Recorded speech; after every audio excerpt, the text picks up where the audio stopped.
Hello po sa inyong lahat mga ka-crypto. Ako po si Pinoy Crypto Trader at sa video na ito ay atin pong pag-uusapan ang tungkol dito sa prediction kay Pepe. Ayan, meron nga ba talaga siyang kakayahan na higitan or i-dominate sina Dogecoin at saka si Shiba Inu ngayong taong 2024? Yan po ang ating pag-uusapan dito. Pero bago po tayo magpatuloy, ay nais ko lamang po munang bigyang linaw ang aking disclaimer kung saan ang nilalaman po ng video na ito ay hindi po ito isang financial advice. For education and information purposes lamang po ang layunin nito. Maliban po dito ay nais ko na rin pong magbigay babala na wala pong kahit anumang group chat ang Pinoy Crypto Trader.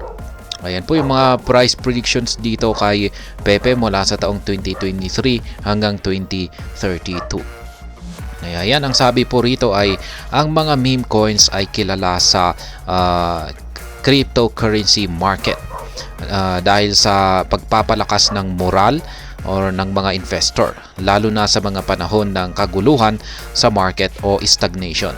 Para sa mga enthusiast ng meme coins, ang bagong ipinakilalang Pepe coin ay hindi dapat baliwalain.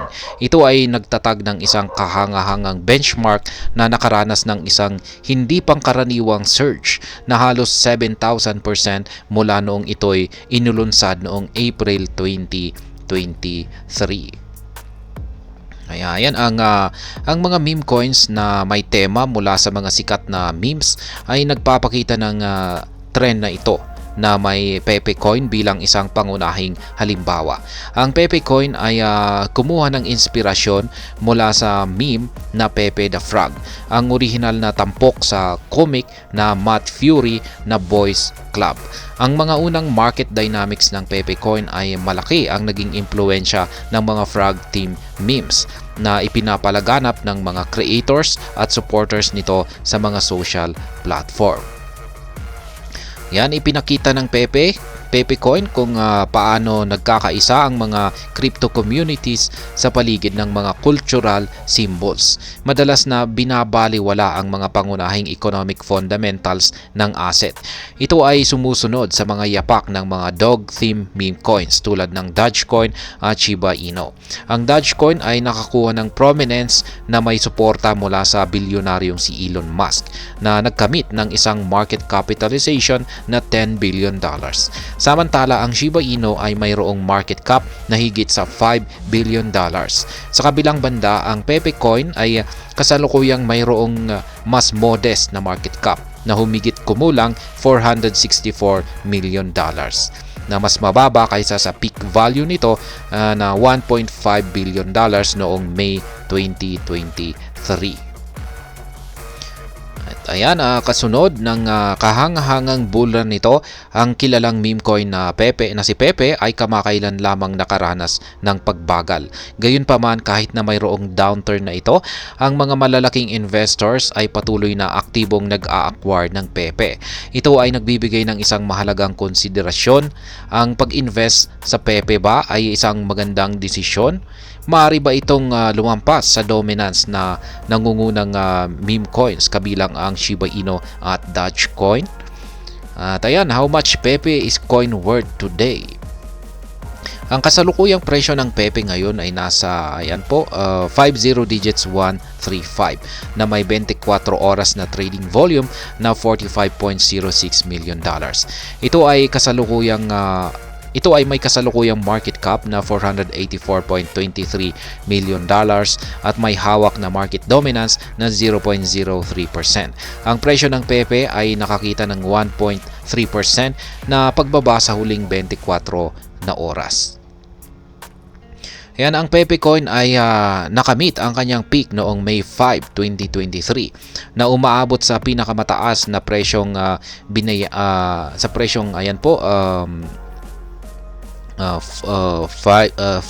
digits 4408. Yan, ang pinakamababang presyo para sa Pepe coin ay hindi tinukoy, ngunit ito ay tumama sa isang cycle low na ilang 0 digits yan, 6 digits 6088 kasunod ng kanyang all-time high. Sa kabilang banda, ang pinakamataas na presyo na naabot ni Pepe Coin mula sa kanyang huling cycle low ay ang 0.051455 na nagmamarka ng cycle high. Pagdating sa bilang ng mga Pepe Coins, ang halaga ay kasalukuyang nasa 417.5 trilyon na siyang kasalukuyang circulating supply. Ayan, Pepe price analysis. Ayan, Pepe price targets, bearish correction after facing rejection at ayan po, 0 digits 15. Ayan, ang Pepe price analysis para sa December 30 ay nagpapatunay na ang mga bear ay nag-flush ng selling pressure habang ang presyo ng Pepe ay nakakita ng isang rejection malapit po sa presyong 50 digits 15. Sa kasalukuyan, ang presyo ng Pepe ay nakakaranas ng isang bearish concern habang ito ay lumulutang sa paligid ng isang mahalagang consolidated range.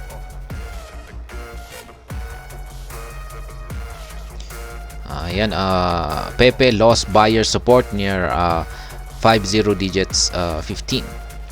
Ayan, sa pagsusuri sa daily price chart ng Pepe, ang presyo ng Pepe ay nakakita ng mataas na selling demand habang ang presyo ay nakakita ng isang rejection mula sa peak na 50 digits 15. Sa kasalukuyan, ang presyo ng Pepe ay nagdudulot ng mga bearish concerns dahil ang isang matinding pagbagsak ay nasa gilid habang ang presyo ay nagtitrade sa paligid ng isang mahalagang support line.